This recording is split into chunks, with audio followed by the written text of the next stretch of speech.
Naam, karibu sana mwana michezo katika akaunti yako hii ya YouTube. Majina yangu ni yale yale, naitwa Junior na hii ni Junior Media, michezo, habari pamoja na burudani. Karibu sana tuungane wote kupata taarifa za kile ambacho kimeendelea kujiri katika ulimwengu wa soka, nikiuzungumzia ligi kuu ya NBC Tanzania.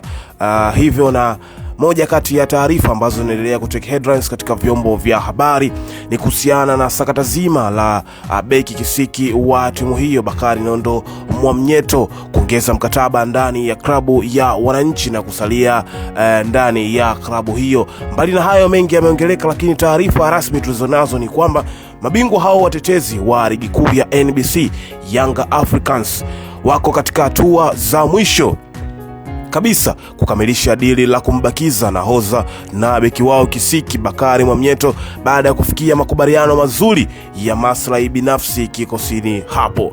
Hata hivyo, Yanga, taarifa za kipekee zilizovuja hivi punde zinaeleza kuwa mlinzi huyo wa kimataifa wa Tanzania amekubali matakwa mapya atakayomfanya saini mkataba mpya wa miaka 2 zaidi ili kuendelea kuwatumikia Wananchi.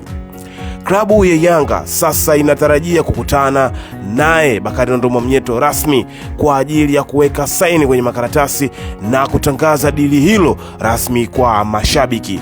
Kusalia kwa Mwamnyeto kutazidi kuongeza muhimili imara na uzoefu kwenye safu ya ulinzi ya Yanga, hususa katika kipindi hiki ambacho timu hiyo inajipanga kwa ajili ya dhoruba ya michuano ya ndani na ile mikubwa ya kimataifa, yaani CAF Champions League. Je, mashabiki wa Wananchi, mnaonaje uamuzi huu wa klabu kumongeza mkataba nahodha wenu Bakari Nondo Mwamnyeto kuendelea kusalia kikosini hapo Jangwani? Tunaweza kuniandikia ujumbe wako kwenye sehemu ya comment hapo chini. Usisahau kusubscribe, share, like pamoja na kucomment.